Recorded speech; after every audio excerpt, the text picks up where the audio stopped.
the interview almost as soon as she had spotted the advertisement.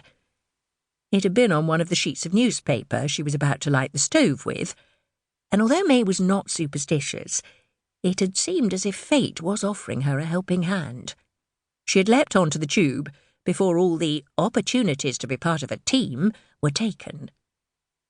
But even in the right clothes, she felt she had little chance of convincing this new branch of an established business that she could get a grip of that stubborn limescale.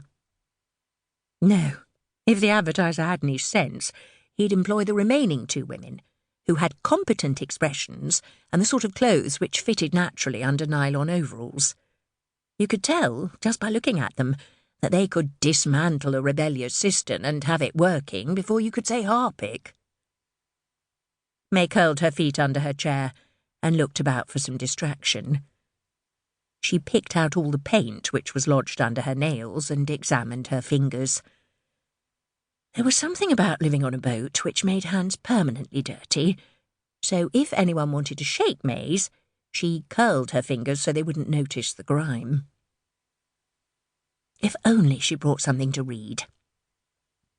The woman with the baby had joined it in a nap. She probably needed it more than the baby did. The girl in the navy blue suit was still reading. The others stared blankly into space.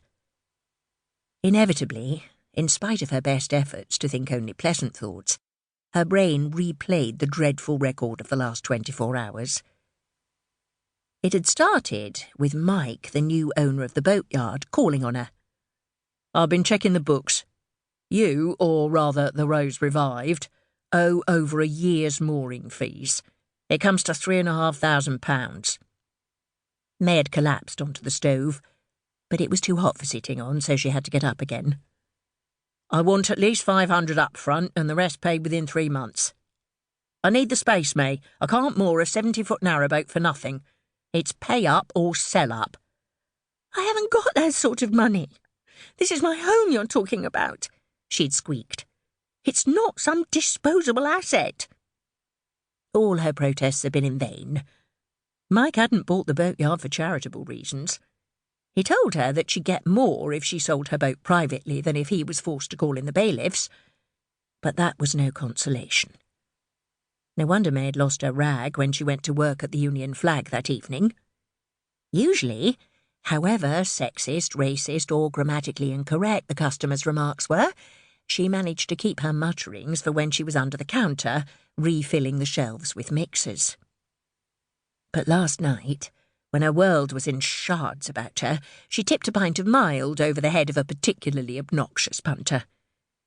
She wasn't surprised, or even especially sorry, when the head barman ordered her to leave just as soon as she mopped up the mess. "Well, at least I've had some recent cleaning experience," thought May, with an optimism born of desperation. May pressed her arms into her churning stomach. Could you actually die from boredom and anxiety, she wondered. In a moment I'm going to be thoroughly un-English and start up a conversation. Just then the inner door opened, and a tall, incredibly glamorous young woman came out. "How'd you get on then?" asked one of the women May classed as professional cleaners. The girl collapsed into a chair. God knows. He stared at my legs so long I thought I must have a ladder in my tights or something. She stretched them anxiously in front of her, examining the black lycra for flaws. "Hardly surprising, the amount of them you've got on show," said one of the other women. "He needs cleaners, not bleeding tiller girls." I know this is quite the wrong outfit," said the owner of the legs. "But I came on impulse. The money seemed so good." In a tomato-red jacket and little black skirt, probably designer, May thought, she added much-needed decoration to the drabness of the room. Her dark hair was short, cut exquisitely, so it framed her heart-shaped face, making her eyes huge and doe-like. The woman who'd been asleep woke up and hitched her still-sleeping toddler further onto her lap. "He's a leg man, is he? You should have put that on the form. I might as well go now. I thought the money was too good to be true." "Oh, no, he really does want cleaners. He asked me to wait."